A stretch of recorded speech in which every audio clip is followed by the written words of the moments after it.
So now I think everyone knows the lay of the land today. We're not having any breaks. We're going to adjourn at noon. We have an expert panel. We've been hearing climate since yesterday morning. It is frontline and center with so many things that we've discussed. And we'll have this expert panel. And in a moment, I'll introduce Emily Sanford Fisher, and she will introduce her panel. We do have detailed bios and pictures too on the web. So, and I think we all know each other pretty well. So short introductions can suffice at this point. But I think it's important, and we have a wonderful panel ahead. And then we're going to have a discussion. Tim Hozo and myself will lead that discussion on the path forward on the frameworks, and I've already got some ideas on that. And then we'll wrap it up. Jason Cannell has agreed to help through that discussion to wrap up a bit of what we have heard over the last day and a half. So with this, clearly climate change is impacting every aspect of natural resource policies and practices. And today we'll be looking at the specifics of how climate change and extreme weather events can impact the natural resource damage assessment process. And the whole issue about the frameworks is, I loved what people said yesterday. These are ways to frame a conversation. And I think that is really important, particularly in these still evolving areas of PFAS and climate change. So let me welcome and introduce Emily Sanford Fisher, moderator of this panel. Emily is General Counsel, Corporate Secretary, and Senior Vice President of Clean Energy for the Edison Electric Institute based in Washington. In this capacity, she's responsible for managing EEI's litigation and legal affairs, covering a wide range of energy and environmental regulatory and policy issues at state and federal level. She also oversees and coordinates strategic clean energy engagement across the EEI and the federal government. Prior to joining EEI, she was a foreign service officer with the U.S. Department of State, very interesting, serving the U.S. embassies in Bangkok, Thailand, and Bogota, Colombia. She also worked at some law firms in the Washington, D.C. area prior to that. So, and more detail on her resume is probably on the web. So with that, Emily and your panel, I think, can come up to the podium, and we're going to replace this mic over there.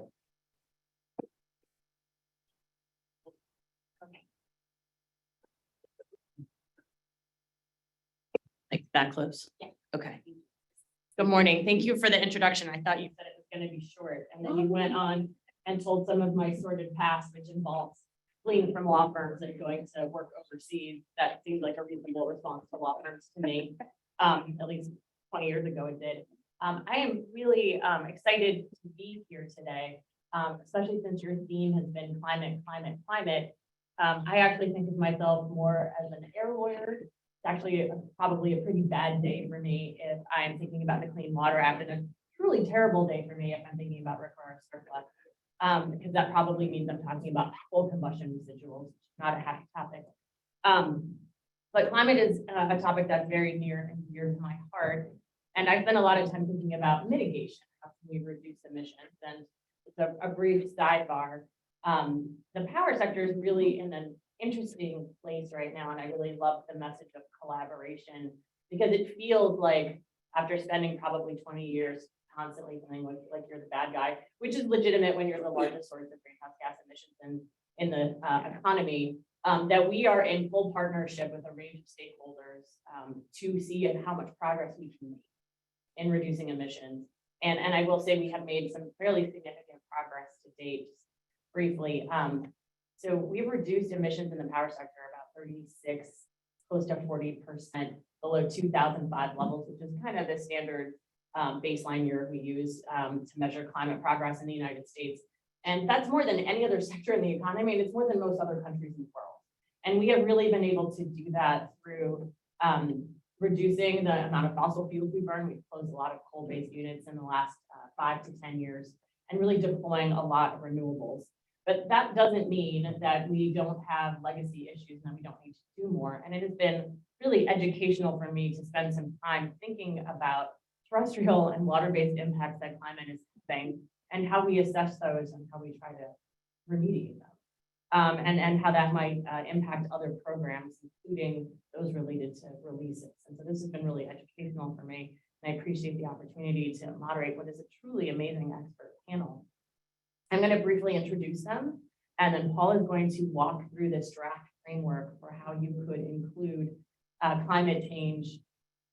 Move your card so you can Yeah. introduce who they are. Thank you. People who Sorry, are- we sat around. Particularly people who are on video, so they can actually see. So we can learn a little bit about this proposed framework for evaluating climate change and natural resources damages in the context of natural resources damage assessments. And I appreciate Paul's going to lead us out, and then I hope we're going to have a conversation. I have a whole bunch of questions, but it seems that the experts have some unique perspectives and have sort of worked on this concept, maybe have some specific examples, and I think those would be fun to talk about. So first I'm going to do some brief introductions. They are very impressive, and I do suggest you look at their bios online. So Paul, who's going to present the framework for us, is the principal scientist in environmental and earth sciences at Exponent, where he serves as an environmental scientist and strategic advisor to clients on environmental issues. He has over 45 years of experience in conducting investigations for and consulting with and advising industrial, legal, and government clients on scientific matters involving regulatory issues and legal claims associated with the releases of oil and hazardous chemical contaminants into the environment. He is a leader in the field of natural resources damage assessment. So I really look forward to hearing your presentation. Quickly, I'm also going to introduce Darren Gamblin, who is a partner at the San Francisco office of Downey Brand. He has more than 25 years of experience with California, which probably should earn you some sort of combat pay, and federal environmental laws to assist clients in resolving a range of permitting, compliance, and regulatory enforcement issues. I think you've got some good stories about how some of these frameworks could impact how some of these legal issues. And then Emily Joseph, who is the director of the Office of Restoration and Damage Assessment at the Department of the Interior. Also not such a far walk from GW. That was a nice thing. When I worked for the State Department, I was a GW undergrad. It was nice in the neighborhood. Ms. Joseph is the director of the Office of Restoration and Damage Assessment and Interior, and she's worked there for the past 17 years. ORDA is responsible for overseeing the department's natural resources damage assessment and restoration programs. And before that, her main becoming director, her main responsibilities were supervising the annual allocation process for casework on damage assessments. So she's making sure real sites get addressed. She also has a very impressive background. And then finally, we have Mr. Tomasi, Theodore Tomasi, who is the managing principal with Integral Consulting. He has more than 30 years of experience as a natural resource economist, specializing in evaluation of natural resources and environmental changes, risk management in the context of use decisions regarding resource use, and cost benefit analysis. And again, thank you all for being here. I'm going to turn it over to Paul to lead us off.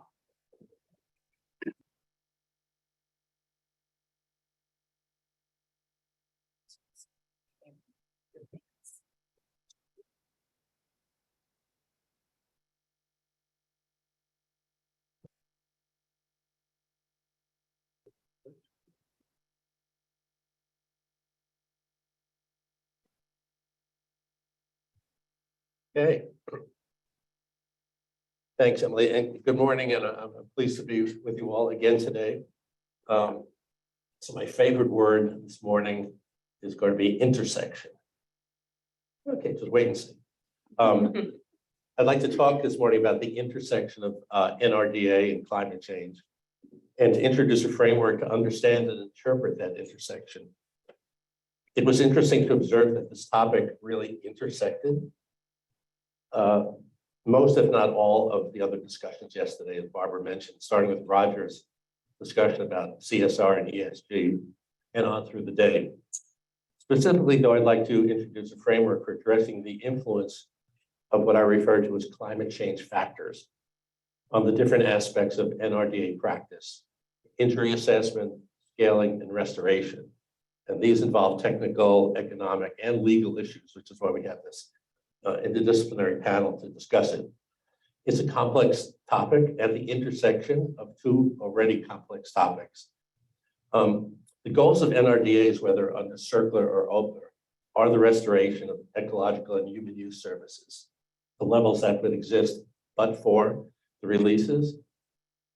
But I don't think there's any doubt, however, that this but for condition is heavily influenced by climate change factors. That's to say, the impact of climate change is large and is likely accelerating. Climate change factors and chemical releases both impact natural resources. And while there's much known about both threats standing on their own, the impacts of climate change factors and how we conduct NRDA, this intersection, has not been widely explored in practice, to be kind, but in reality, in my humble opinion, has neither been seriously discussed nor addressed with any rigor. So today I'd like to introduce this framework, which I think is a doable, practical, and flexible framework that can be used to address the real impacts of climate factors on the NRD process. I want to acknowledge my collaborators in the development of the framework, Ted Tomasi and Darren Gamblin, who are both here today, and Steve Goldberg and Nicholas Gard, who might be virtual, I'm not sure. They're both on the West Coast. And also Barbara for providing the platform for this development. So I'd like to present some background on the issues first and then some examples. One topic that I will not be discussing today is the role that climate change factors play in the release or releases themselves, hurricane, not submarine tank. We're going to start with the release, whatever the causation, and go from there. So just a couple of definitions to start. We're talking about two buckets of issues, climate change and extreme weather, and of course they are related. But climate change and those factors are really the changing conditions, atmospheric, meteorological, hydrologic, et cetera, and oceanic over a multi-year time frame. Extreme weather events, which are being attributed more and more to climate change, are the short-term acute events, changing intensities and frequencies, examples that are well established and are in the newspaper every day. And there's, of course, an interplay between the two, and I'll give you some examples of that. So how is climate change currently being addressed in NRDAs? Well, per the NRDA regulations, the consideration of the natural baseline and its variability is part of the assessment process. And climate change and extreme weather events have added important and determinative dimensions to the considerations of baseline, injury, restoration, and scaling of restoration, and planning of restoration projects. I think trustees and RPs have had to be generous and ad hoc approach to climate change and NRDA. And restoration planning, though, has received a lot more attention, as you'll see. I think the practical realities of a restoration project being affected by an extreme weather event or by sea level rise, I think has been known for quite some time. So I think the restoration planning, restoration project planning is ahead of everything else. So we think a more systematic approach seems relevant, overdue, and essential. So climate change factors have always influenced the baseline, although natural cycles themselves occur. And both of those define this changing baseline. One of my favorite photos is the story of the single rock, which Alan Mearns had started photographing right after the Exxon Valdez. And year after year, they were changing coverage of seaweed on this rock, not due to the oil spill, but due to natural cycles and climate change events.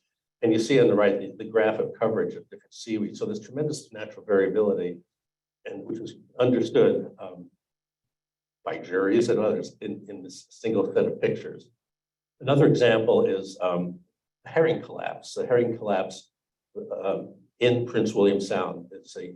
And there is a multi-decadal set of information. So prior to the Exxon Valdez spill, about 1989, 1990, you see the abundances on the y-axis, varying but quite high. But after the spill, you see a crash. Is this due to the oil spill? Is this due to other factors? I think there's been studies that it's very climate change is a confounding factor in interpreting the data. But as you see, the recovery, if you will, after about 1990 has been flat, hardly due to the oil spill. There hasn't been any oil there for a long time. So these are climate factors and other factors. An interesting example. A paper was published in 2012 by Rohr et al. And this may be a little difficult to see. I don't know if the pointer is going to be useful here or not. But anyway, So what you have is a series of graphs, and on the y-axis it's services, and on the x-axis is time. So the solid lines on the left column, A, B, C, and D, represent the normal baseline variation in some resource. And the dotted lines indicate some decrease in the resources and then a recovery back to baseline. And climate change affects the recovery part. So on the left is the baseline stays the same when you're talking about the injury and the recovery. And climate change can affect the recovery of resources. And there are lots of reasons. I'll give you some examples for that. But there are different trajectories of recovery. And the one on the bottom is resources never recover to baseline because of migration and natural factors other than the release. On the right-hand side is, you see the baseline changing. Theoretical different due to climate change, a decreasing baseline of birds, of fish, just due to natural migrations. And so this trajectory is really important in the recovery and in the scaling of restoration, in the performance of habitat equivalency analysis and resource equivalency analysis and the whole scaling. And you need to understand when you're doing an NRD, which dimension you're in. So on the other end is the sort of well-known extreme weather events, and they come in many shapes and sizes. But the two basic facts in a graph like this, which is NOAA data of the billion-dollar events over time, and the billion-dollar events, whether they're tropical cyclones or droughts or severe storms, are all increasing at various rates. But two basic facts are that the number of these billion-dollar events is increasing, and extreme weather events themselves can injure habitats. They can remove habitats. They can injure species. They can redistribute contaminants. So there are a number of ways that extreme weather events can impact NRDs. So just as a set of examples, the two ends of climate, NRD spectrum. So there are adverse changes due to chemical release. And here are some obvious examples: the damage of oil marsh or oil birds, increase in sediment toxicity, unusable beaches and recreational areas, and other obvious chemical impacts. But on the right here, you have adverse changes due to climate factors and altered habitat, oyster die-offs due to sustained precipitation, freshwater runoff, which we see in the Gulf of Mexico, fish die-offs due to drought, population changes in species due to temperature-caused migrations, increase in pests and invasive species, and importantly, water use changes, both surface water and groundwater aquifers, and well established in various parts of the country that water use changes due to climate. So these are adverse changes on natural resources at two ends of the spectrum. Just a couple of examples here before I get to the framework. So, and examples from my experience and knowledge. One is in the Deepwater Horizon. So there was the oil came ashore, but there are offshore reefs in Louisiana. And 1990s baseline data on those reefs collected by ROVs, remote operating vehicles, were the baseline data. But those data were developed before Hurricane Katrina and other big storms that passed through the same area. So these before and after comparisons are confounded and they're dubious. And this was noted in a paper by Ian McDonald and others. Interesting, on one end, they cited these mismatches between baseline data and the contemporary samples. On the other end, the passage of hurricanes can mix contaminants into the water. So these are kind of two possible impacts of extreme water events. Clearly, climate change factors can cause ecosystem perturbations. Lots of studies that in biological systems, and this is a paper that looked at many species, 90% of over 28,000 documented changes in plants and animals and their distributions responding consistently to temperature changes. One specific example in an article from the Ecological Society of America, which was done by the Audubon Society, is the northward movement, 300 species of birds. You can see over time, that the distribution of many bird species has changed and they're moving northward. And this is these North America data from 1966 to 2005. So birds, not to mention lobsters, seals, great white sharks, they are all moving. And what they were 10 years ago is not what they are today. Extreme weather. This is one of the most obvious daily occurrences in the last month or so. Extreme precipitation, which is on the increase, as you can see on one-day precipitation on the graph on the left. So extreme precipitation has a major impact on lots of different NRD circle sites, especially where entire river systems can change. Just the flow characteristics can change. The river can be totally, habitats change, the river course can change, of course, contaminant distributions can change as well. So these provide really injury assessment and restoration challenges. The last example, my favorite one of all of them is called the blob. So the blob was not a 1960s movie, but was a phenomenon in the Pacific Ocean at the same time as a significant oil spill, the Refugio Beach oil spill in California, this north of Santa Barbara. The specific blob is actually an anomaly of warmer ocean temperatures that's created by a combination of long-range climate factors, meander of El Nino, and weather events. So those, these are known as marine heat waves. So if you want another acronym, MHW, you have marine heat waves. Those are real. Those have occurred in the Pacific and other places. And they are relatively sudden occurrences where heated ocean temperatures change distributions of animals. These new marine heat wave emerges. And the interesting ramifications, as we captured in another paper, that the blob created natural resource losers and winners. The losers were animal species that relied on plankton that had been redistributed due to temperature changes. Some fish species, which moved due to temperature changes, and there were winners. Some species thrived due to those changes. Harmful algal blooms thrive. There are harmful algal blooms as a result. So these natural phenomena create changes, both winners, decreases, and increases in natural resources. So with that as a background, what's the potential benefits of the new framework? Well, clearly it's to tackle the issue. I think in the discussion yesterday, Tony mentioned that it's difficult. It's a difficult topic, and indeed it is. So the framework was kind of designed to appropriately consider climate change and extreme weather events in a framework that's flexible and practical and doable. It doesn't try to do everything for every event. The potential benefits, because we are talking about money, is fairness and sound science. Putting those two together, because climate change factors are an important confounding set of factors. The benefits are also practical simplification, clarity, trying to get clarity from chaos, if you will, and then incident appropriate considerations. That's what the framework considers.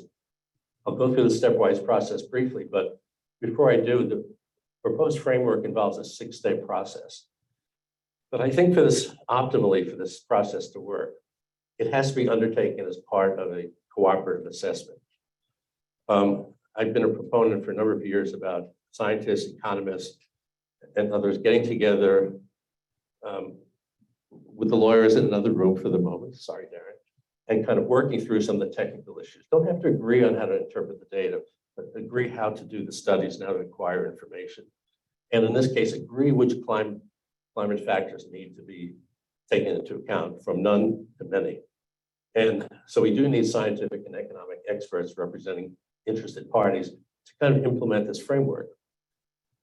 It's a high bar right now. I think there are a lot of cooperative assessments, at least on the sampling ends of things that take place. This is in the study design, and then looking at specifically climate issues. So the result of the application is incident-specific plan. So let me conclude by walking through the framework, which is these 6 steps. I won't go into a lot of detail. I'll hit the highlights for you.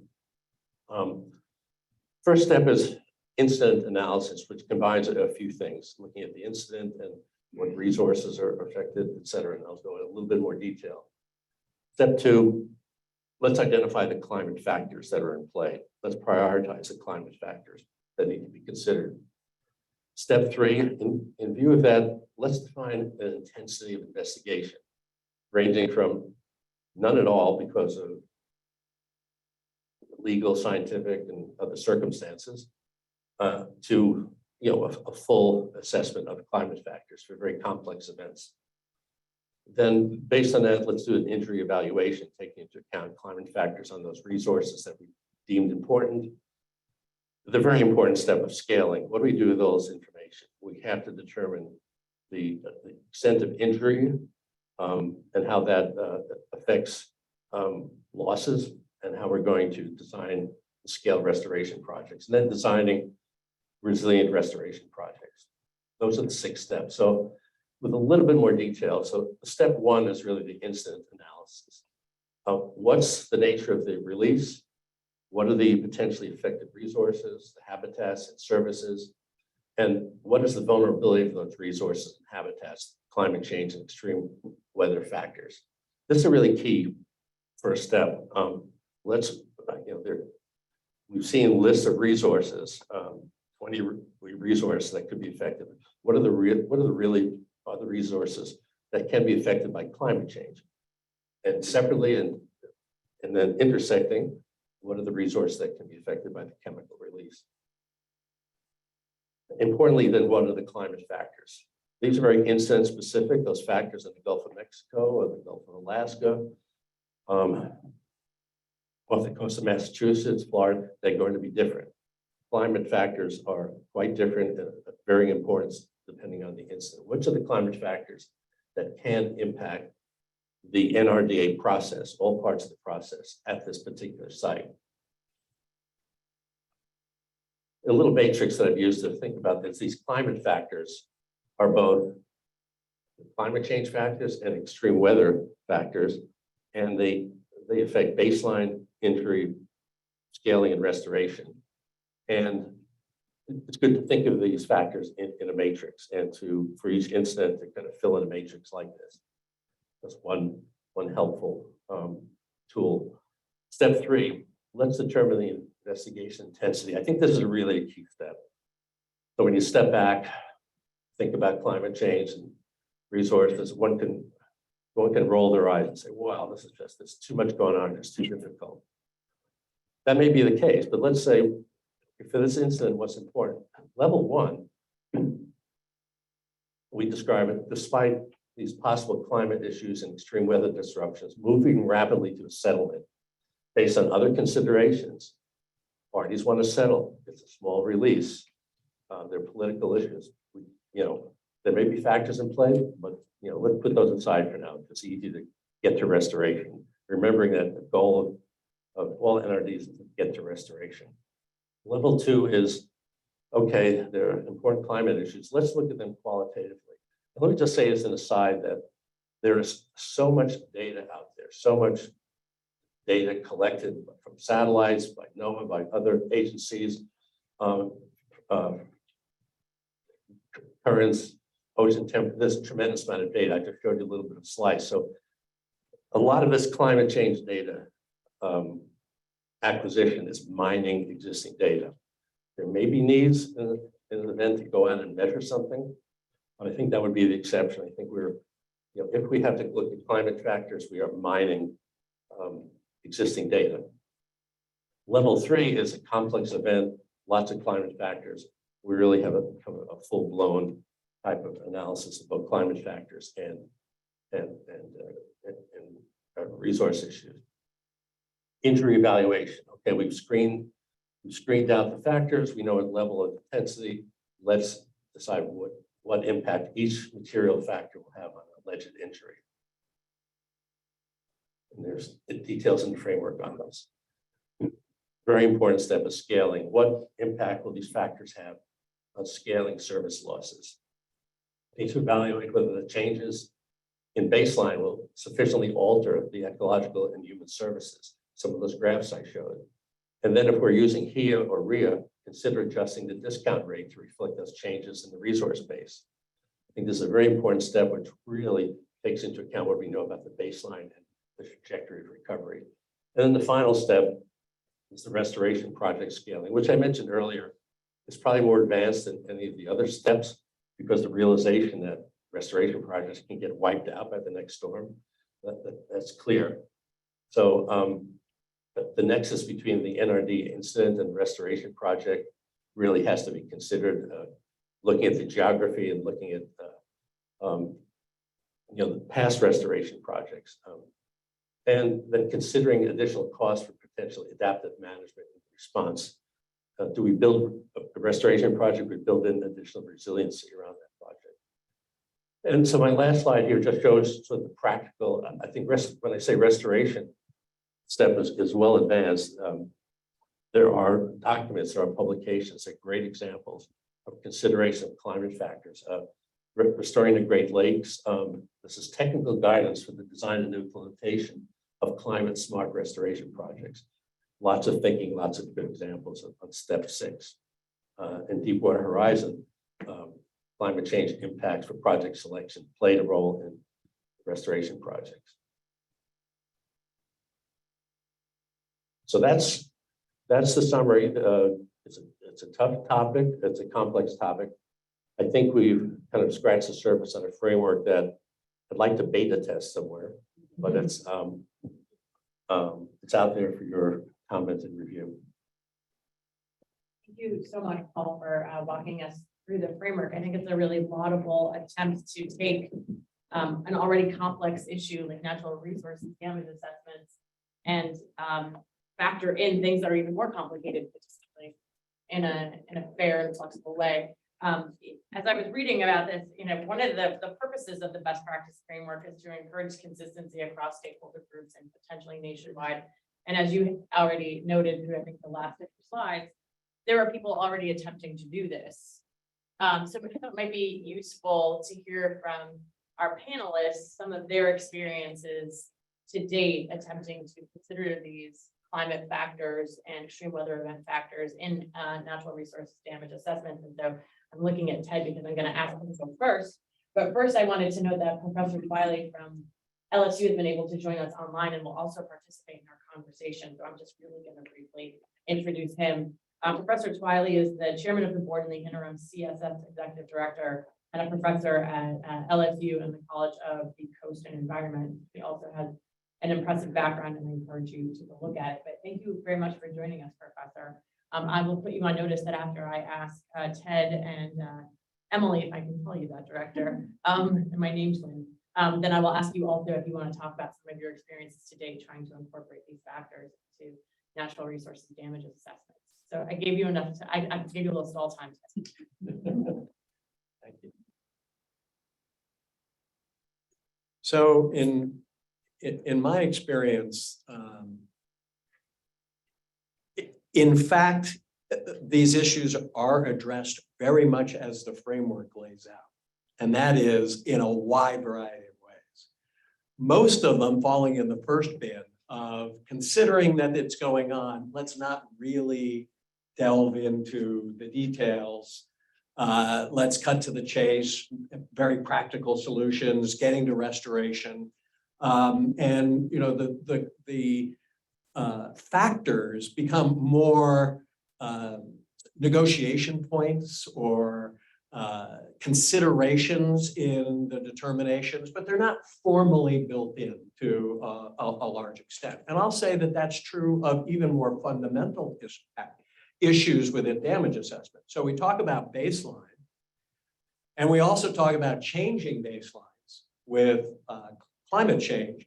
And to go back to the Refugio spill and the warm blob and the marine mammal issues, even just the baseline notion there was, we collected marine mammals on the beach that had died, And there was historical data about how many you would expect to collect on the beach that had died. And there was even disagreement among the parties that if we collected 5, is that consistent with the between 1 and 7 that we usually collect over time? So we couldn't even agree in a sense, in a formal way, to just dealing with a static baseline and its consideration, let alone if we've been in a circumstance of projecting over time the frequency of warm bloods. So we tend to have these very pragmatic kinds of solutions. And that's been most of my experience. It's discussed, it's there, it becomes elements of negotiation, but in terms of formalities of scaling or injury and restoration credit assessments, it's not really explicitly built in. And I think that, the framework recognizes this tension between practicality and defensibility. And by defensibility, I have to go to clients, to senior management and say why this amount of money makes sense. And trustees have to go to public stakeholders and say why this amount of money makes sense. And to ourselves, we have to sort of justify, what we're doing. And so I think there is this tension of defensibility and rigor against practicality and getting her done. And so what I see is that we tend to be more on that first part of the scale and less, let's really build this in and be serious about it. But I think at larger cases, I'm starting to experience that where, effects are being felt over generations. And I'll talk a little bit maybe later about the scaling issues that are associated with that. But it's starting to come more into play on how we do things over fairly long time frames related to water supply, groundwater availability. We have plenty of groundwater recharge now, but we'll be running up against that constraint in the future. How fast? When does that kick in? Service changes that might not be here now, but will be prospectively. So, I see those conversations increasingly happening, and it'll be very useful, I think, to have the framework to kind of lay out more systematically the choices before us as we address them. Thank you for that. It sounds like to a non-expert that perhaps these considerations are happening in a more of an implicit way. You're not saying, okay, now I'm talking about the climate change implications of this or the climate change factors, and the framework might help that become more of an explicit conversation, or is that, are you talking about them in terms of like, this is a climate impact that needs to be recognized in this assessment? Well, I think there are effects, and it's understood the role of climate and sometimes explicit the role of climate. I think the issue is the degree to which they are handled in a qualitative or informal way versus, we need to get this right and we need to dig in. Emily, can you talk a little bit about your experiences to date trying to incorporate these factors into these assessments? Sure, thanks. Thanks, Emily. So yeah, I'm thinking about this in terms of what we do at the department. I think Paul mentioned it pretty well in the framework and in the presentation, that it really is on the restoration side and the restoration project and implementation and selection. Figuring out which project we're going to implement is going to be there 10 years from now, 15 years from now, and be resilient in the face of changing climate and different factors. There's so much going on right now with climate change. Obviously, we heard all about that yesterday with all the different laws and bills that are being passed in the EOs involving climate change. So there's a lot of work to do. So we definitely have these conversations when we're together, the department with our trustees, with in all the trustee councils. One example that I did think of really came to mind was actually yesterday when Dave Charters was talking about when you're doing a cleanup on the remediation side and picking a remedy that will get wiped out. And that actually did happen before I came to the NRD program, I was actually on the cleanup side of the house in the former office that Professor Deason led.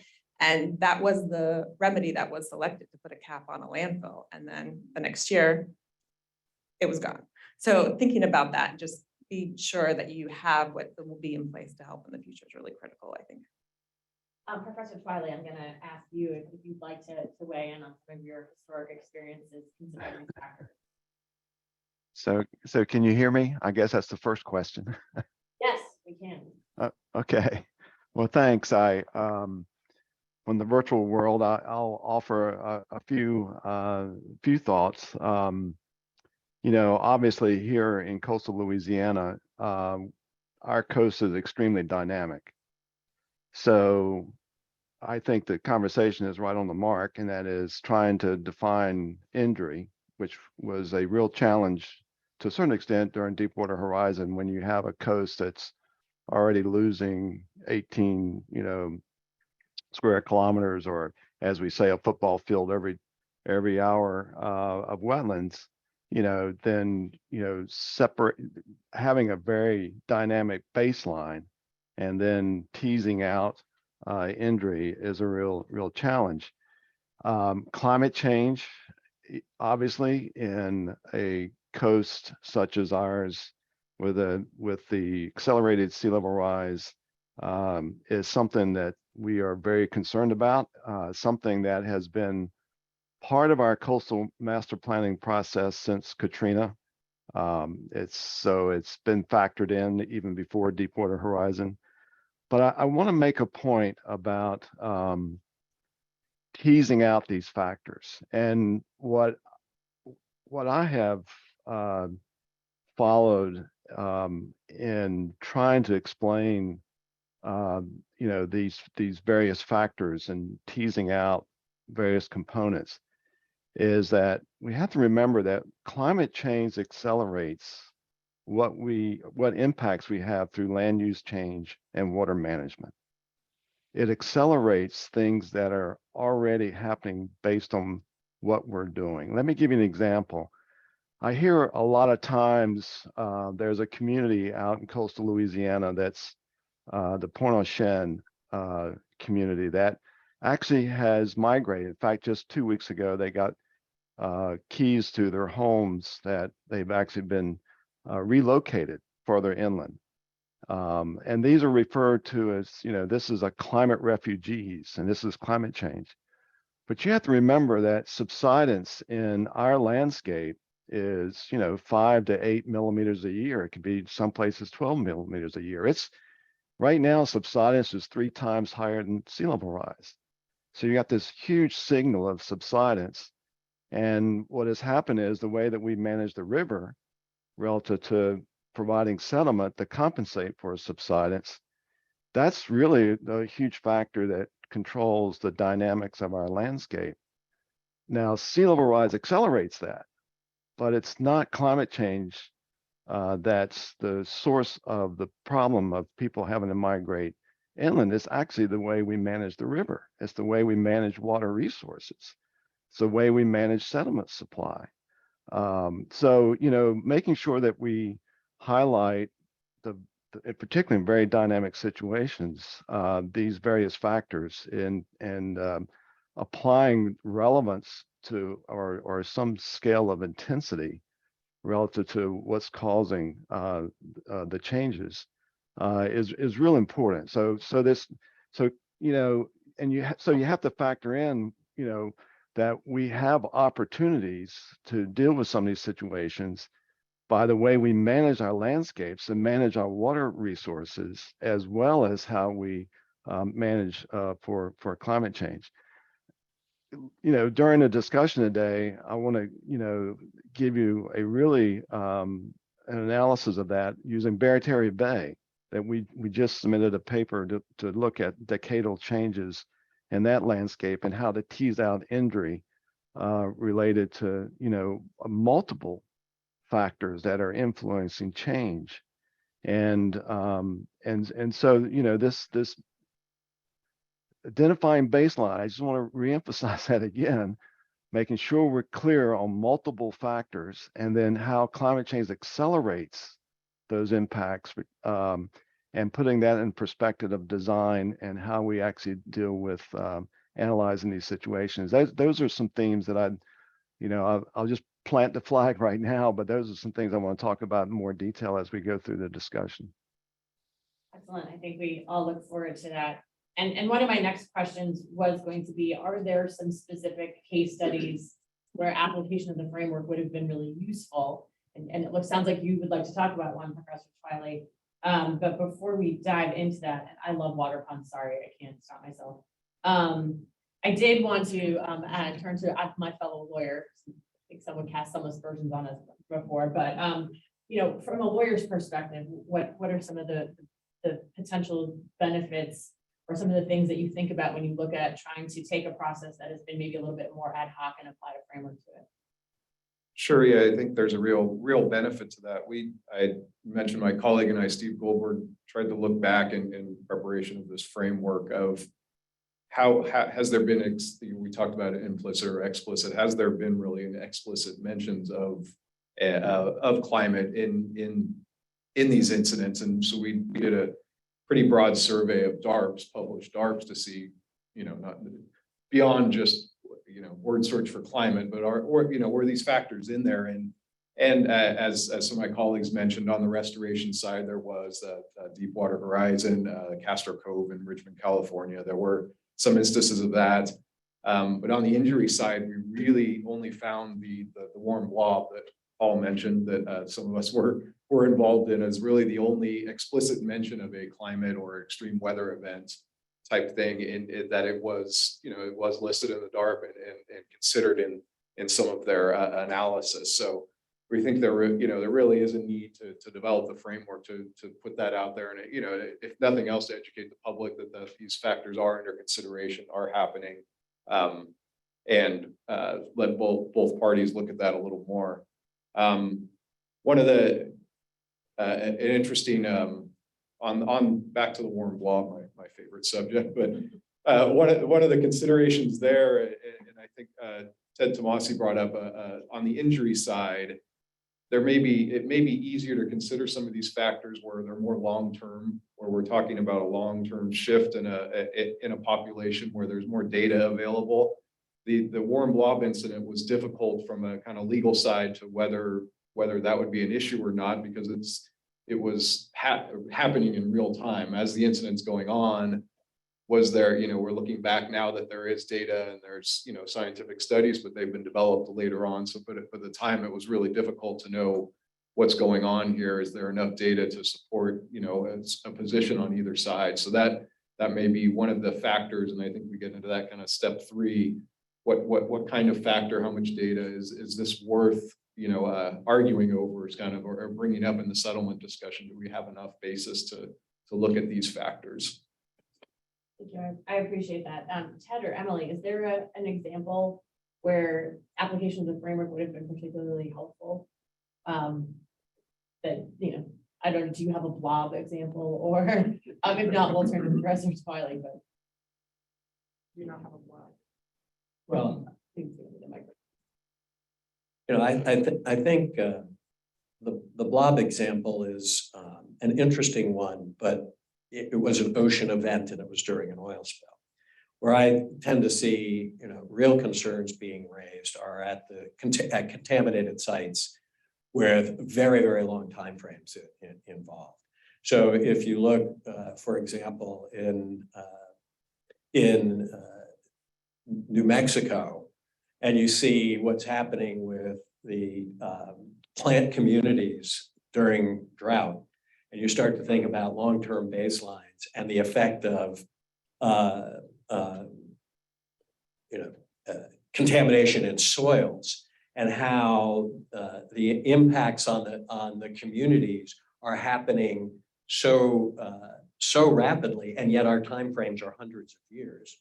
And then you overlay that with rainfall events, with a depauperate plant community, and you get incredible amounts of runoff, moving contaminants into downstream environments. And in that kind of circumstance, the climate factors are, you know, sort of palpably relevant to every consideration. And I think there, you know, that would be an example where the framework would say we really need to dive in and understand those over time, because they're fundamentally important to all those processes. And with native communities that are kind of ensconced, and that is their entire environment with no substitutes, the implications are magnified. So I think in those kinds of circumstances, they're so fundamental that you almost don't need the framework to say we have to deal with it. But the framework is good at laying that out across the spectrum of cases and kind of forcing the conversation. And I like the idea that these frameworks are conversation organization principles more than they are solutions. I like that too. Professor, you said that you had a particular case study that you want to spend a little bit of time on that was particularly related to the framework and teasing out some injuries. You want to share that with us?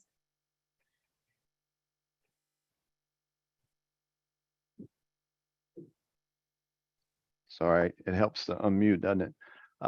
So one of the, again, we've started thinking about the migration of the Gulf of Mexico inland to our communities. Before Hurricane Katrina, we developed a chief engineer's report that was actually signed in the January of 2005 before Katrina hit.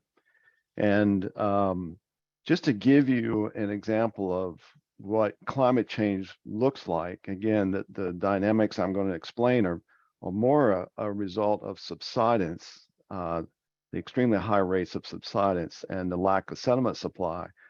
But they do demonstrate the challenges that you're going to see as accelerated sea level rise occurs in, say, Terrebonne Parish and in Barataria Bay. Since 1932, the Gulf of Mexico has migrated 10 miles inland. It has that's that movement and that non-stationary shoreline.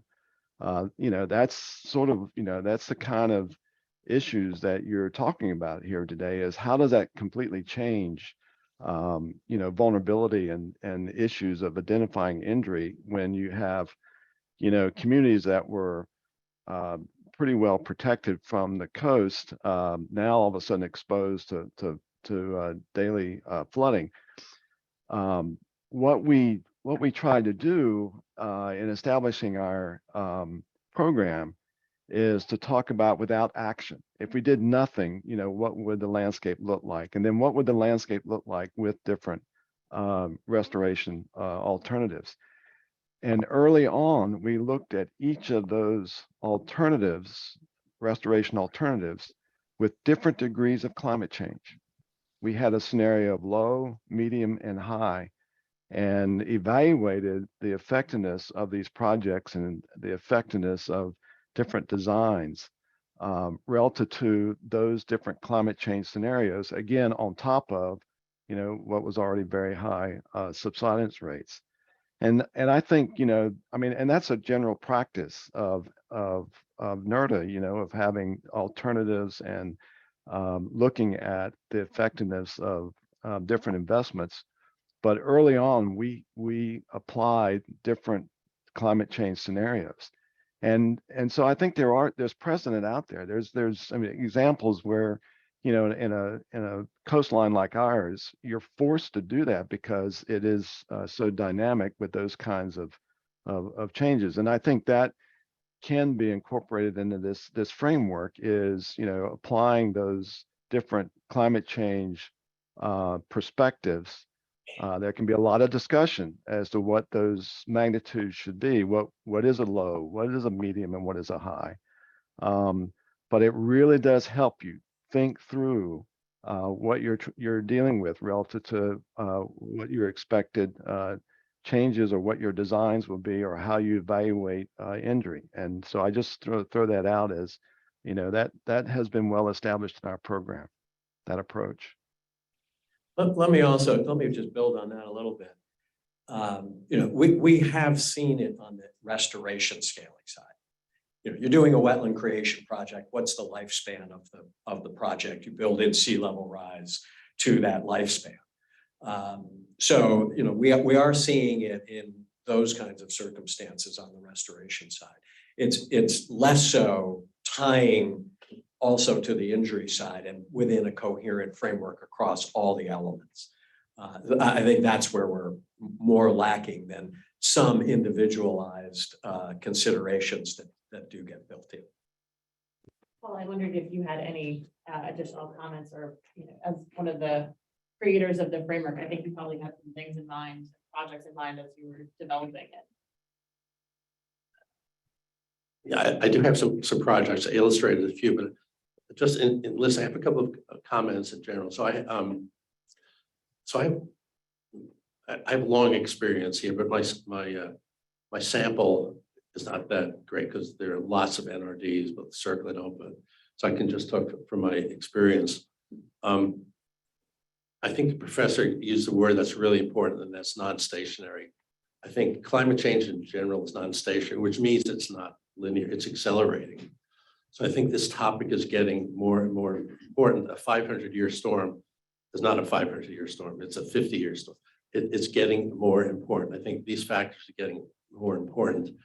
I do think in the black box of NRD, we've always thought about these things, but we want to get the settlement, and that still is going to rule 80% of the cases, I think. But I think they're the complex ones, and I do think the search of the DARPs for when and how climate change has been even mentioned is telling. Climate change was mentioned in the Refugio DARP, but it was just mentioned. I would, at a minimum, and sort of level 2 of my framework, I'd like to see a consideration of climate factors, a chapter. We understand that climate change factors X, Y, and Z play a role in injury assessment. Then, how do we deal with that? Is it a modifier in a semi-quantitative way? At least a mention, because I think this is going to get more and more important, and we need to get ahead of the issue. Injury assessments right now are done the way they've been done for a long time. If they're birds, you're looking at bird populations, nesting birds. You go out and measure them. You look at what they were before the spill. But there's a change in those nesting populations over time. It's not linear. So what is that recovery trajectory? It's influenced by climate change. Aquatic injury of fish. No offense to anybody, but the way we've done this is basically there's a population of plankton, and here's some laboratory studies, and here's some measurements. And using laboratory tox data, we're inferring injury to a population. And I've seldom, if ever, seen a baseline consideration. What are the natural mortalities? What are the migration patterns of plankton or fish?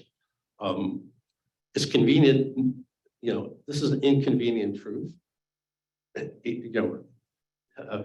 Gore mentioned it, and it's an inconvenient truth in NRD that there are important factors that we need to start realizing. And I think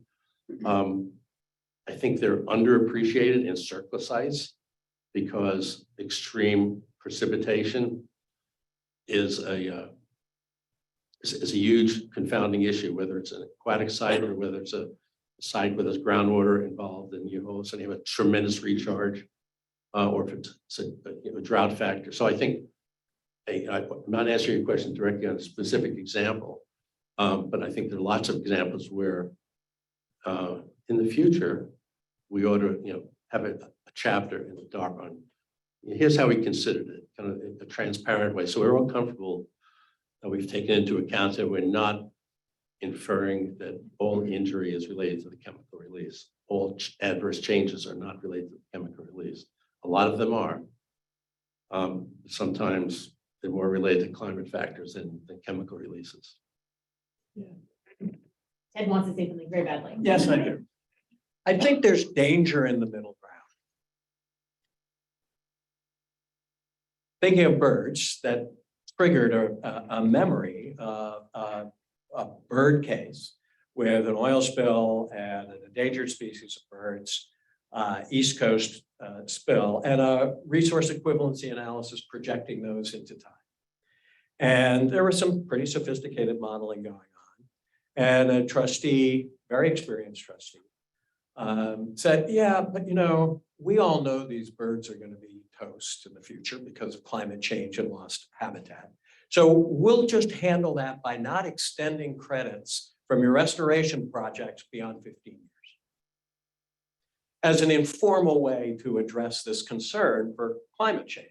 And we could do a lot of those informal changes It's kind of how we deal with uncertainty in a lot of damage assessments, in which you just put in a safety factor and an uncertainty factor. And we think it's 12, but we'll write down 17 just to be conservative. But the computational structure is multiplicative. And that extends the tail. You know, this uncertainty approach extends the tail to very large numbers in these damage cases.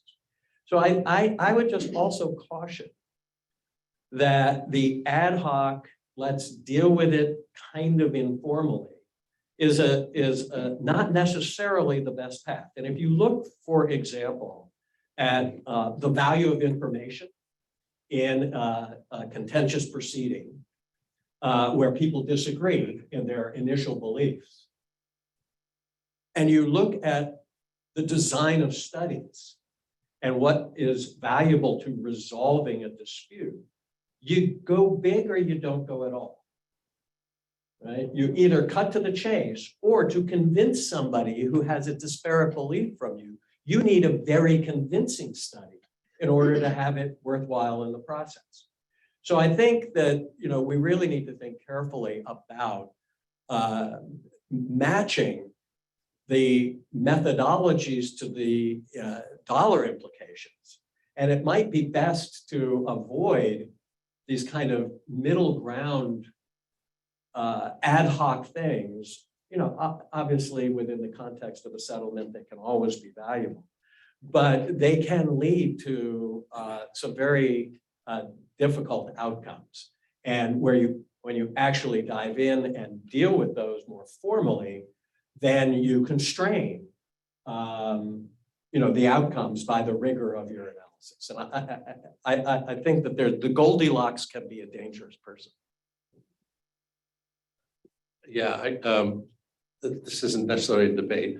And I'm, if you know me, I'm not a middle ground type of guy. But I view, you know, where you can handle this rigorously, and I think Professor talked about Gulf Coast, marsh. There's a lot of hard information on marsh destruction due to climate factors. I think you can handle it at a level 3, you know, very quantitatively. I'm just saying that, you know, taking baby steps on this process, let's just admit that the factors are there, and this will evolve over time in how we implement this framework. But let's just start by transparently saying, yeah, these things are important, and maybe 10, 15 years from now, we'll deal with them rigorously, all of them. Yeah, so. I have, I think, what feels like maybe an overly lawyerly question, so forgive me, but, you know, given the fact that it seems eminently reasonable to say, well, let's just all agree that these factors are relevant at the outset before you do the assessment. But I think for a lot of folks, because this does result in liability, they're gonna say, I don't know how these factors are gonna cut. Do you think there's going to be pushback, or, you know, this is supposed to be, you posited that this would work best as a collaborative effort by all the potential parties. Do you think there's going to be difficulty getting folks to agree just to consider the factors because they don't know what the outcomes are? And maybe that was a setup for you, Darren. Yeah, I think there is difficulty, and I'm talking, you know, Paul talked in his presentation about the but for causation. And for our, you know, lawyers in the room, I go back to my law school day torts class with the thin-skulled plaintiff to think about, where it gets really tricky, right?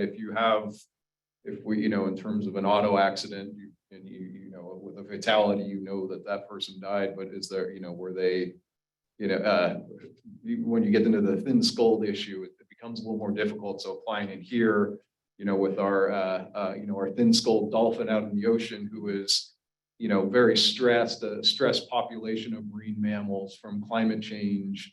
Were they heading over the cliff before our release happened, and the, you know, the release was just kind of co-timed with that, or did the release really, you know, were they, you know, stressed but managing, and the release really put them over the edge? So those cases, I think it's really hard to parse the effects out. Whereas if you have something more, you know, if the climate impacts are really obvious and there's trends, long-term trends, I think we could, you know, you have a better chance of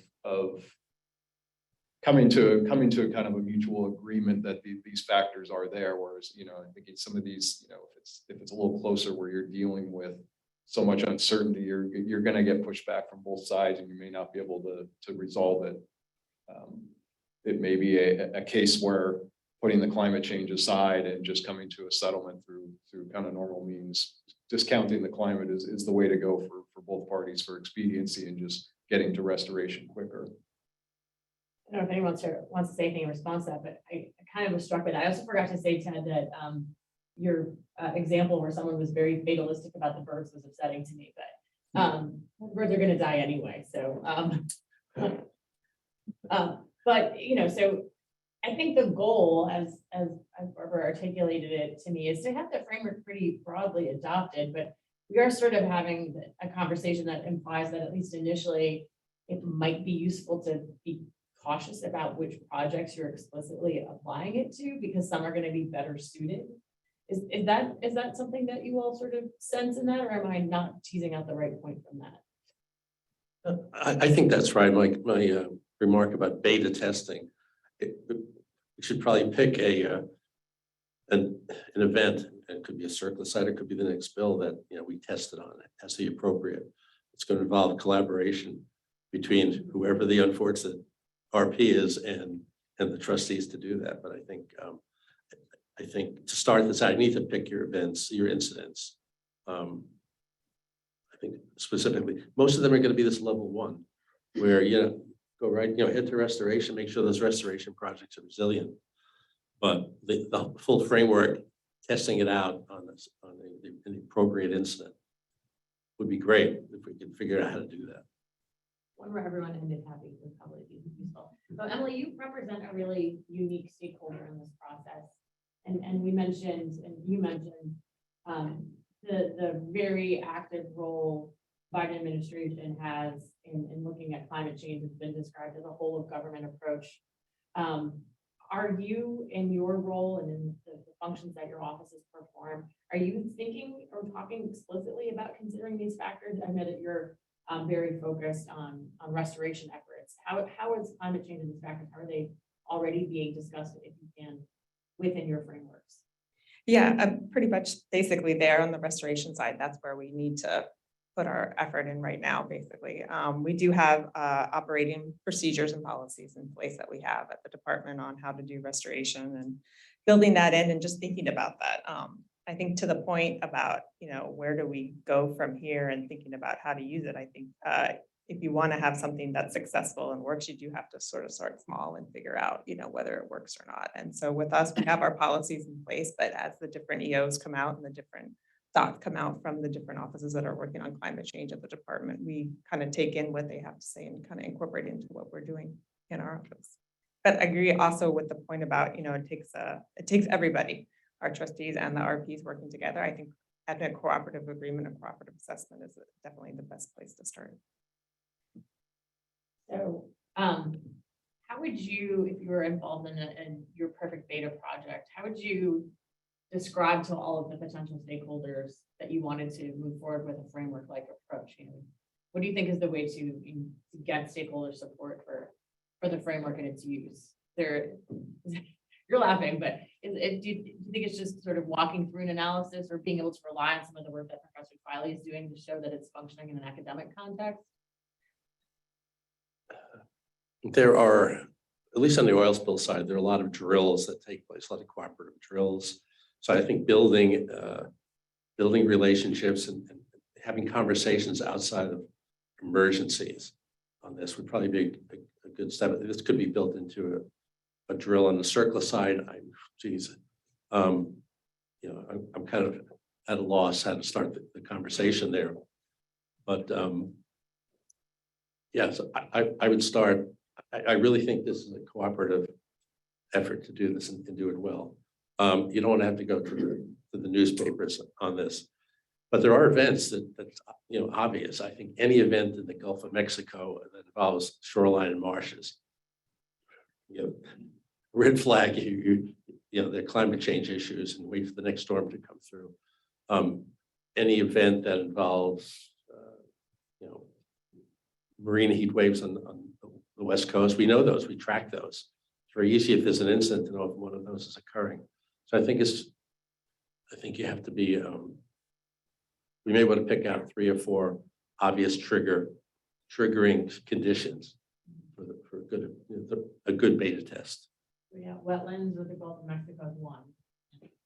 We'll keep the list. Darren, did you have a thought in response to that? How do we get stakeholders interested in using a framework or seeing it as a potential benefit to a rigorous analysis? I think it's something where, what Paul said, getting the experts to sit down on both sides kind of in a cooperative manner, and having that as one of the topics in the initial stages of the NRD. That looking, doing the background to see, is there enough here that there is a here, right? Is there enough evidence of climate factors here to make this worthwhile?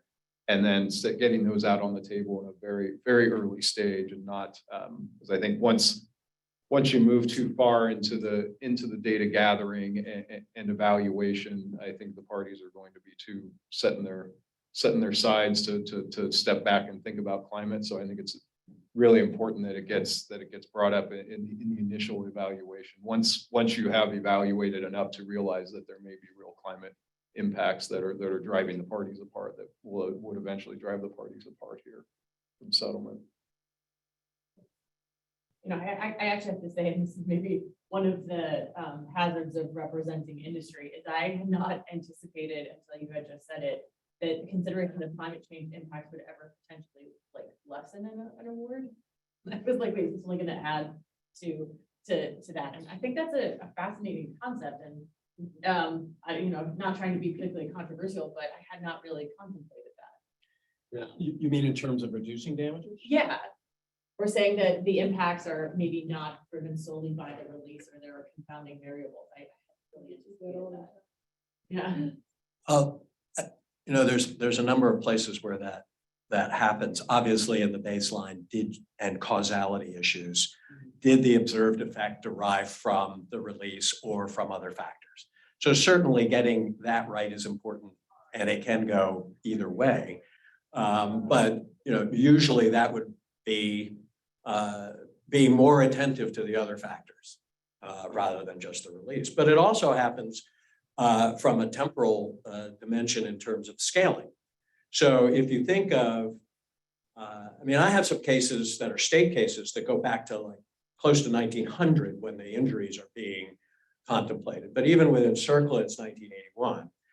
And then under some sort of natural recovery, monitored natural recovery scenario, hundreds of years of prospective future impact. So you're talking generations of impacts. And if you think about the change over that time period, it's substantial. If the quantity of resources is declining, say in the Gulf, say we're on the Gulf, and we're talking about reduction in wetlands and its an impact to wetlands. When the injury occurs, you're relatively flush with resource services. And so an incremental harm is from a bigger base, and it's worth less than if it had been on a small base. So, but when you do your restoration, maybe 70 or 80 years in advance of now, you're adding services when they are dear. And so they're worth a lot. So just in terms of relative values, the restoration is worth more. The services are worth more than the injury. That is called the discount rate. And the discount rate accounts for that. Now, normally when we do a discount rate, it's derived from market forces where the good involved is aggregate consumption, and that's growing. So it's this trade is from the current poor to the future rich, and it works to have a positive discount rate. But if you're talking about, rather than say recreation resources, which are monetized, and you're dealing with ecological resources and you're in a HIA or RIA framework, the entity that you are discounting is services, and those can be declining, which would lead to a more negative discount rate. So, that's how scaling could be altered by the fulsome consideration of climate change. And I want to just put down an additional overlay here, which is equity. We've heard a lot about fairness and justice, climate justice, and that happens both contemporaneously across space, is how we usually think of environmental justice and justice communities, but it also happens across time. In a discount rate is impatience. I would just rather have my services today than in the future, right? When you apply that across generations, you're changing the weight you give to people based on when they are born. Within the public trust doctrine, that seems like a bizarre thing to do. So you're actually magnifying weight on the distant past and declining weight on the far future, just when people are born. So if you were to take from an equity or fairness perspective and eliminate that component, now you're talking about even further reduced discount rates. And if you add uncertainty, which is a critical element to climate change, uncertainty further reduces discount rates. And you tend to see declining discount rates over time. So this whole notion of how should we, within the public trust sphere, make our determinations in a way that recognizes justice and fairness, that can overlay with climate change, both across space and across time. And I think as we build another intersection to justice, that's an additional overlay that has implications for how we deal with climate change in there. That's fascinating, and I appreciate your bringing up the concept of equity. I think Professor Twiley was sort of hinting at equity considerations when he was talking about the climate migrants. Is there a role for an explicit inclusion or consideration? And you said it sort of happens through the discount rate consideration of sort of on its own, but is there within the framework an explicit consideration of climate and equity? Certainly, I think you'll probably agree with this, Emily. The federal government and Biden administration has a Justice 40 initiative where we're trying to ensure that 40% of all federal spending benefits impacted communities, energy, environmental justice communities. And so, is there a way to recognize that in your work and in your restoration work? Yeah, exactly. The Justice 40 initiative is obviously big for the administration right now. We have specifically said that NRD is not a covered program under Justice 40, but we do understand that equity is important and that restoration projects can be done to help benefit environmental justice, underserved communities. And so that is definitely an eye we have moving towards that. An example that was given yesterday up at the Diamond Alkali Superfund site. Example there, the restoration project being done in the urban park. So yeah, it's definitely something we consider. There's definitely a lot happening right now in terms of what our office is working on with NRD, with climate change and EJ and just all the stuff that's happening right now. Having devoted lots of years to climate, I will say climate becomes all other issues. So if you weren't aware of that, welcome. It touches everything, but it sounds like you want to add something. Oh, just a quick comment. You said you hadn't realized that climate could be a mitigating. Yeah, I just did not occur to me. But I think can cut both ways. I think especially in surplus sites, the redistribution of contaminants. I was working on a site that I can't name, but it's in New York City and it's a small man-made canal and it was very contaminated. And I was there during a tremendous rainstorm, and the combined sewer overflowed and redistributed contaminants outside the canal elsewhere. So there's a redistribution. I'm not sure there is a NRD or that was taken into account or should be, but I think within river systems, canal systems, inland systems, and surplus sites, climate change can play a negative role. But on the other hand, it's a mitigating factor from any side. I will say one anecdote. I remember when I first brought this up about a decade ago, the reaction from a trustee was, "Oh, you talked about a get out of jail free card, right? You just, I happen to work with defendants, so It should be viewed like that, as get out of jail free card. It should be viewed as kind of reality. Yeah, and thinking about on the restoration side where it does, where climate can make it more expensive for the responsible party, that, you know, some of the factors, as Paul mentioned, the resiliency of these restoration projects it's going to add costs.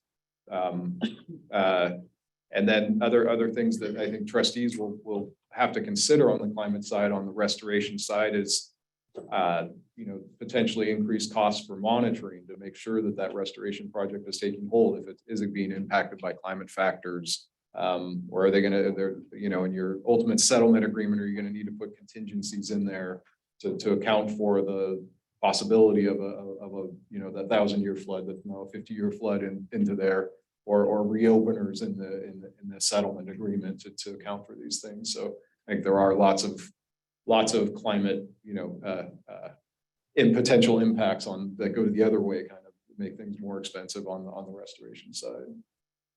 Professor Twilight, I didn't want to neglect you because you're on this Zoom. But I was curious if you wanted to add anything to the conversation. No pressure.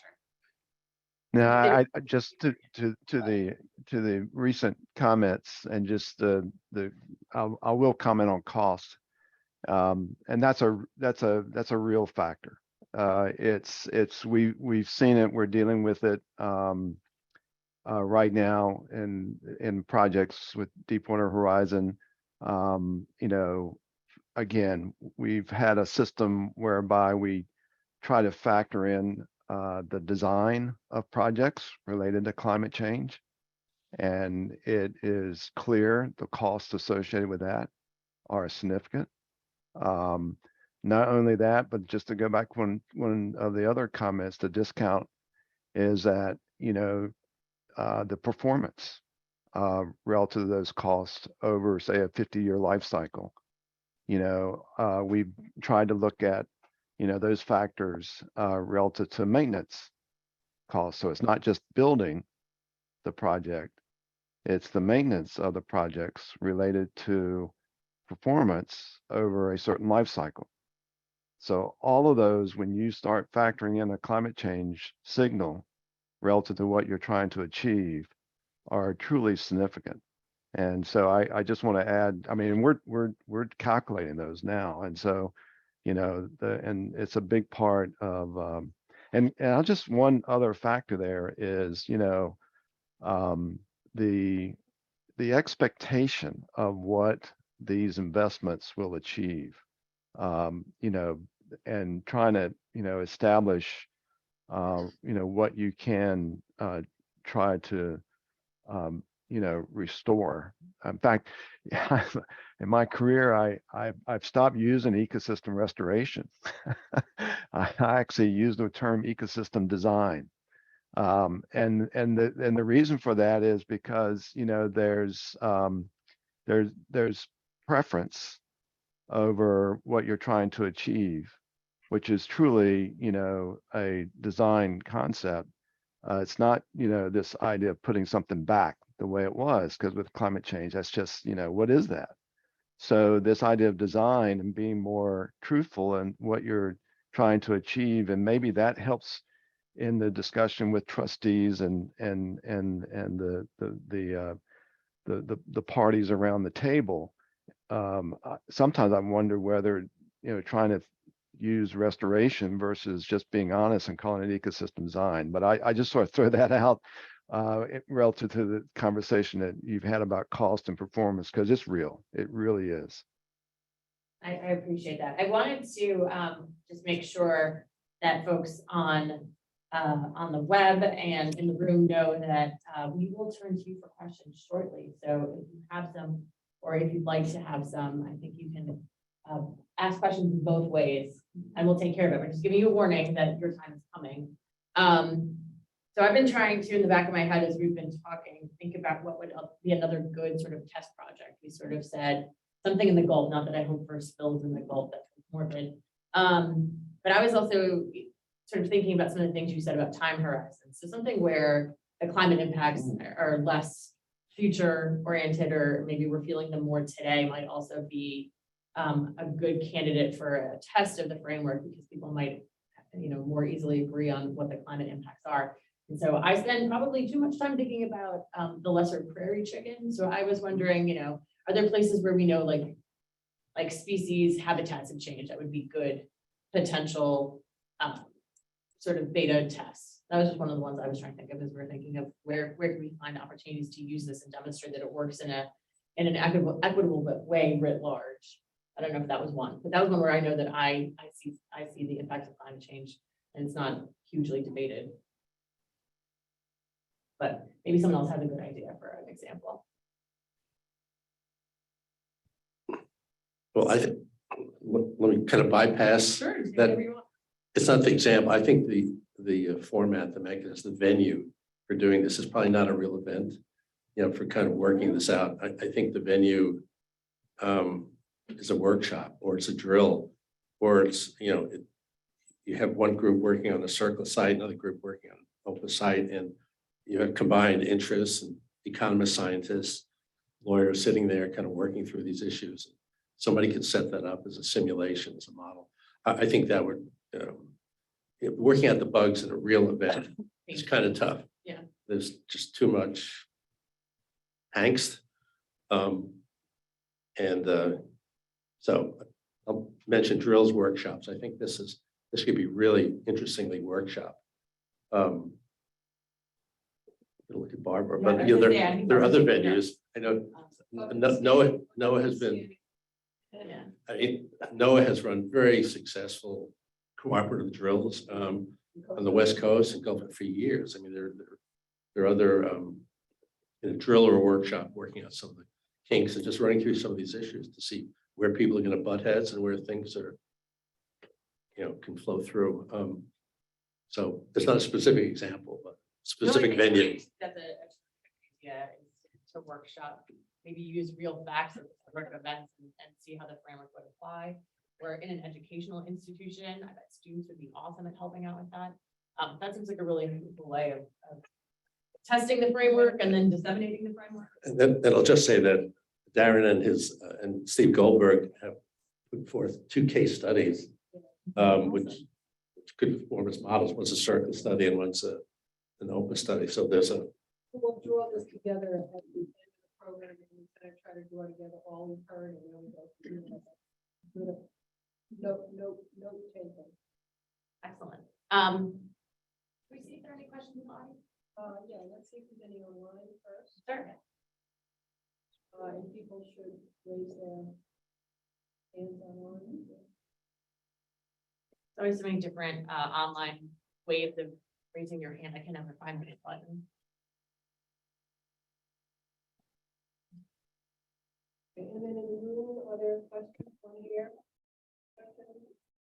Okay, Annie, question. Yeah. Thanks. Good timing. I gotta take off to a flight in a second. Okay. Yeah, I'm wondering, with some of our conversation yesterday about the coordination of restoration remediation, I see a lot of interest in increased efficiency and kind of speed to get to restoration. But then with climate change today, I'm not saying the intent is to slow things down, but in the absence of consistency in how we're engaging between the PRPs and the trustees about climate change, if it is kind of a case-by-case basis, I wonder if we're going to fall into the age-old trap of NRD where when we're in a data-rich situation regarding climate change and populations and non-chemical stressors, the PRPs are going to really push to quantify it. And then at sites where we have a lot more uncertainty, the PRP's desire is going to be to manage the risk and liability, and the trustees are going to want to acknowledge the uncertainty and have some sort of buffer or conversation about the things we can't quantify necessarily because we don't have the data. Maybe we need to collect it. Will the lack of consistency end up slowing us down ultimately and kind of putting the brakes on, I think, a strong interest on both sides to be more efficient and get restoration implemented quicker? So just thoughts on that. I would think there needs to be a real early evaluation by both sides about is there something here, right? Are there enough factors that are driving enough separation in the parties to spend time on a real deep dive on collecting the data and looking at these issues. You know, if just looking at it from the kind of legal settlement side, if you know the trustees experts are telling them the injuries here, and you know the RP experts are telling me the injuries here, and this delta is a good chunk of this delta is caused by the warm blob or something, then hey, that would be a place where we need to sit down and look at the data. But if we're pretty close, or we don't, or the experts are saying that the climate is not a big factor here, then let's move ahead, as you're saying, for expediency, and not maybe not spend the time developing the data. So when you're making a decision in an uncertain circumstance, you want to minimize the loss of a wrong decision. And so an element of moving to restoration is moving to the right restoration. So I think you need to balance, the extra cost and time of getting a better decision against, that is, getting restoration right, against the time and time cost and money costs of the assessment itself. And so, you raise a great point, but there's weight on both sides. You want to get there quickly, but you don't want to get it that wrong. Other questions?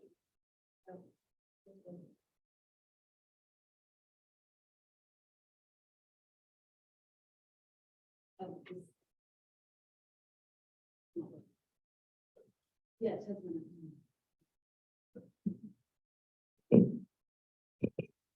Excellent. So I was really struck by Professor Twiley's comment earlier about how he calls it ecological design and not ecological restoration. So my question for you is, does your framework consider what the best restoration would be? In the sense, into your? it stopped listening. So no, I'll just yell. So does the framework consider these decisions with this essentially ecological design and the choice that you need to make as to what design you, and inherent in the design is what species you would say want to promote versus those you want to not promote? And so for example, if you had an incident in an area where say the lobster population is moving further north, do you try to restore that lobster habitat, or you say, well, screw it, the lobsters are gone, we're going to provide habitat for the next species that's moving further north? And so that's a choice you have to make. So does the framework consider that? Yeah. Can you repeat? Maybe the question? paraphrase that. Can you repeat the question so that people can hear it on the web? Thank you. I do not know if I will do a good job of paraphrasing the question, but I think the question, which is very articulately stated, and I will summarize as follows, is being very struck by Professor Twiley's discussion about ecosystem design. Given the fact that climate change is changing habitats and potentially changing species populations, if we're talking about, for example, an area where lobsters have moved on, are you trying to restore to a pre-lobster world where the lobsters were happy and were able to exist, or are you trying to prepare the ecosystem for the next species that will be able to survive in what is now a new habitat? Did I do an okay job with that? Okay.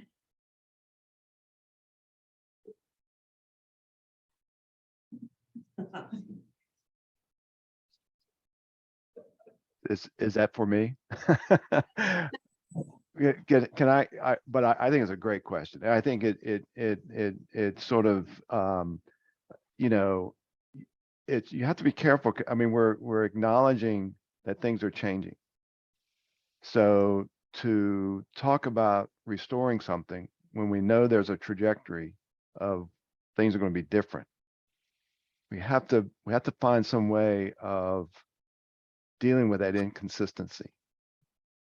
And the lobster instance, if lobsters are moving out because the temperature changes and you're trying to bring, and someone's paying to try to bring lobsters back, when in fact you're going against, a population shift, and maybe that's an extreme, but I don't think it is.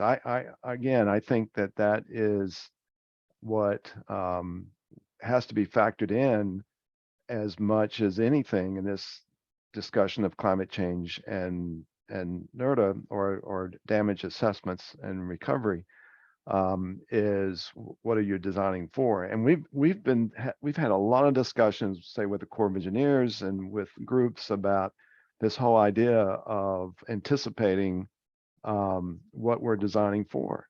And I will point out something that was said earlier, which I think is, and we don't have all the solution, we haven't thought through it clearly, but it's the way that we're thinking, is what services might not be the same species, but it's the service that it's the ecosystem service that you're designing for, not the species that you're designing for. And so maybe, again, that whether that's something that could be included in the framework or not, I'm not sure, but we are thinking more along the lines of performance in the context of services, relative to what nature-based features provide communities. Yeah, I think, That might be off again.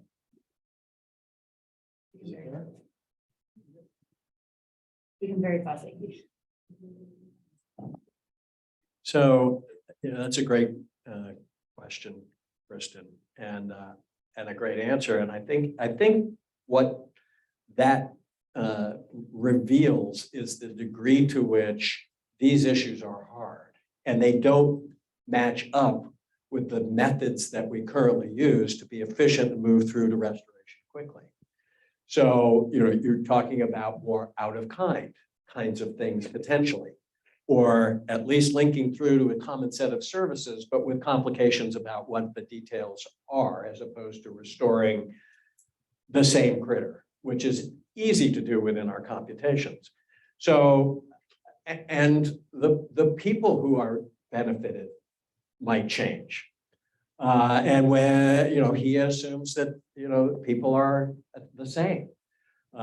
He assumes that the services are identical, or at least, and that's convenient within our scaling. So I think there are a number of ways that all of these considerations challenge what we have developed over time to become efficient at. And we have a new challenge of, can we grapple with these issues so we get the restoration right while not creating a monster that undermines, the progress that we've made and actually being able to get through these cases. And we kind of don't want to go back to the olden days where, the methods are so difficult that we just argue about them and we never get anywhere. So this is a threading the needle problem that is incredibly challenging, I think.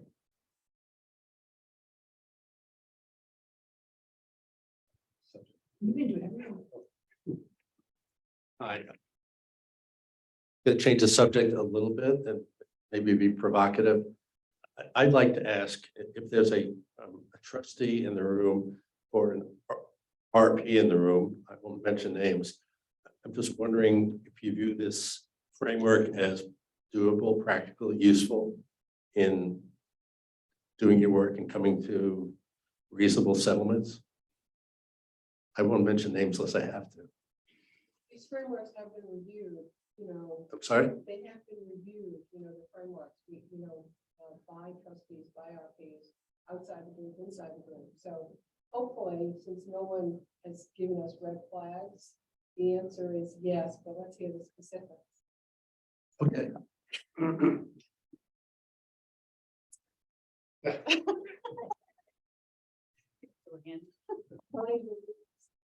Yeah, thanks.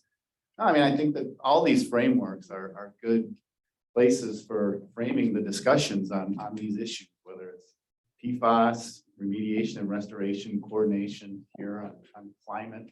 It's good, important food for thought that I think can help us through these challenges that are opportunities for working through the process. So again, I'll say what I said yesterday. I think these frameworks are good for frameworks for discussion. They're opportunities for how we can work through the questions that we might face. How far we get or what we do will depend on the case and the circumstances and I guess no big surprise there. So I don't know what you're looking for more than that, but